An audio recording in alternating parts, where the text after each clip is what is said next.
തൃപ്പൂണിത്തുറ ഏരൂരിൽ കിടപ്പ് രോഗിയായ പിതാവിനെ വാടക വീട്ടിൽ ഉപേക്ഷിച്ച കുടുംബം മുങ്ങിയെന്ന പരാതി ഉയരുന്നു. ഷൺമുഖൻ എന്ന വയോധികനാണ് ഭക്ഷണവും വെള്ളവും കിട്ടാതെ ദുരിതത്തിലായിരിക്കുന്നത്. 3 മക്കളാണ് ഷൺമുഖനുള്ളത്. വാടക വീടിൻ്റെ ഉടമയാണ് നിലവിൽ ഷൺമുഖന് ഭക്ഷണവും വെള്ളവും എത്തിച്ചു കൊടുക്കുന്നത്. മകൻ ഇവിടെ ഇട്ടിട്ട് പോയതാണോ? എത്ര മക്കളുണ്ട്?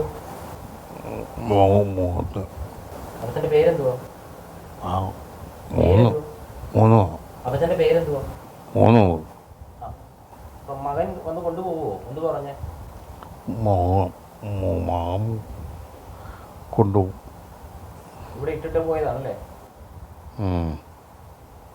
മകന്റെ കൂടെ പോണോ അതോ വേറെ വല്ലതും പോണോ? അവർ വീട്ടിലുള്ള സാധനങ്ങളെല്ലാം എടുത്ത് പോയി. പക്ഷേ അച്ഛനെ മാത്രം ഉപേക്ഷിച്ചിട്ട് പോയേക്കാണ്. മിനിഞ്ഞാന്ന് രാത്രി പോയതാണ്. ഭക്ഷണം ഇപ്പോൾ ഇന്നലെ രാത്രിയാണ് ഞങ്ങൾ ഇങ്ങനെ ആൾ കിടക്കണ്ടെന്ന് തന്നെ അറിഞ്ഞത്. അങ്ങനെ ഞങ്ങൾ ഇത് പോലീസുകാർ വന്ന് ഓപ്പൺ ചെയ്തപ്പോൾ ഞങ്ങളൊരു കുപ്പി വെള്ളവും കൊടുത്ത് കുറച്ച് കഞ്ഞിയൊക്കെ കൊടുത്ത് 24 മണിക്കൂർ ഭക്ഷണം ഇല്ലാണ്ട് കിടപ്പായിരുന്നു. എസ് ശ്യാംകുമാർ വിവരങ്ങളുമായി കൊച്ചിയിൽ നിന്ന് തത്സമയം ചേരുന്നു. Shyamkumar, good morning. പറയൂ. സ്കെയിൻ, വളരെ വേദനിപ്പിക്കുന്ന ഒരു സംഭവമാണ് നമുക്കിപ്പോൾ റിപ്പോർട്ട് ചെയ്യേണ്ടി വരുന്നത്. ആ വീട്ടിലാണ് നമ്മളുള്ളത്. നമ്മളിപ്പോൾ നിൽക്കുന്ന ഈ വീടിൻ്റെ ഈ മുറിയിലാണ് ആ ഷൺമുഖൻ എന്ന് പറയുന്ന 70 വയസ്സിലേറെ പ്രായമുള്ള ഒരാൾ, ആ വൃദ്ധൻ കിടപ്പ് രോഗിയാണ്. 3 വർഷമായി കിടപ്പ് രോഗിയാണ്. അദ്ദേഹത്തെയാണ് മകൻ മകൻ അജിത്ത് ഉപേക്ഷിച്ച് ഇവിടെ നിന്ന് പോയത്.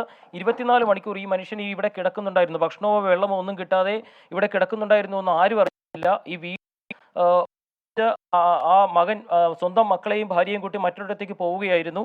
തുടർന്ന് നടത്തിയ പരിശോധനയിലാണ് ഇദ്ദേഹം ഇവിടെ ഉള്ള വിവരം ഈ വീട്ടുടമസ്ഥനും അയൽവാസികളും ഒക്കെ അറിയുന്നത്. തുടർന്ന് അവർ വെള്ളം നൽകി. ഇന്നലെ രാത്രി പോലീസ് ഇവിടെ എത്തിയിരുന്നു. പക്ഷേ പോലീസ് ഈ വെള്ളമൊക്കെ കൊടുക്കുന്നത് കണ്ടിട്ട് പോവുക മാത്രമാണ് ചെയ്തത്. തൃപ്പൂണിത്തുറ പോലീസ് ഒരുപക്ഷെ അവർക്ക് ഇദ്ദേഹത്തെ വേണമെങ്കിൽ ആശുപത്രിയിലേക്ക് പോലും മാറ്റാമായിരുന്നു. അതിനുപോലും പോലീസും തയ്യാറായിട്ടില്ല. നിലവിൽ ഈ വീട്ടിൽ തന്നെയാണുള്ളത്. ആ ഒരു പരിശോധന നടന്നില്ലായിരുന്നെങ്കിൽ ഈ ഭക്ഷണവും വെള്ളവും ഒന്നും കിട്ടാതെ മറ്റൊരാളുടെ സഹായം ആവശ്യമുള്ള ഈ മനുഷ്യൻ ഒരുപക്ഷെ വലിയൊരു അപകടം പോലും സംഭവിക്കുമായിരുന്നു. ഏതായാലും ഇപ്പോൾ അദ്ദേഹത്തെ കണ്ടെത്തിയിട്ടുണ്ട്. പക്ഷേ ഈ മകൻ ചെയ്ത ക്രൂരത വലുത്.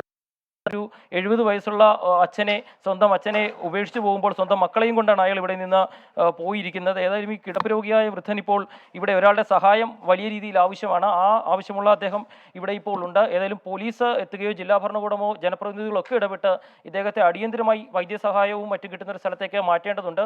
ഈ വീട്ടിലാണ് ഇപ്പോൾ ആ വൃദ്ധനുള്ളത്. ഈ വീടാണ് ഉണ്ടായിരുന്നത്. ഈ വീട് വാടകയ്ക്കെടുത്ത ശേഷം വാടക കൊടുക്കാതെ ഇവിടെ നിന്ന് പോവുകയായിരുന്നു. ഇങ്ങനെ വീടിൻ്റെ വാതിൽ തുറന്നു കിടക്കുന്നത് കണ്ടതോടുകൂടിയാണ് ആ വീട്ടുകാർ പരിശോധന നടത്തുകയും അച്ഛനെ ഉപേക്ഷിച്ച് മകൻ പോയി എന്നുള്ളത് കണ്ടെത്തുകയും ചെയ്യുന്നത്. വലിയ ദുഃഖകരമായ ആ ഒരു സംഭവമാണ് നമുക്കിപ്പോൾ. ഓക്കെ, ശ്യാംകുമാറാണ് വിവരങ്ങൾ നൽകിയത്. ചെറിയ വാക്കിൽ പറഞ്ഞത് പാപമാണ് ചെയ്യുന്നത് മകനെ. എവിടെയെങ്കിലും ഇരുന്ന് ഈ മകൻ ഈ സ്റ്റോറി കാണുന്നുവെങ്കിൽ ഈ ജീവിത സായാഹ്നത്തിൽ ഈ മനുഷ്യനെ ഇങ്ങനെ ഉപേക്ഷിച്ച് താങ്കൾ കടന്നു കളയുമ്പോൾ ഒരുപക്ഷെ കുറേ കാലം കഴിയുമ്പോൾ ഇതൊക്കെ ചെയ്ത് തെറ്റായി പോയി എന്നൊരു പശ്ചാത്താപം താങ്കളെ വേട്ടയാടിയിട്ട് കാര്യമില്ല. ഉണർന്ന് പ്രവർത്തിക്കുക.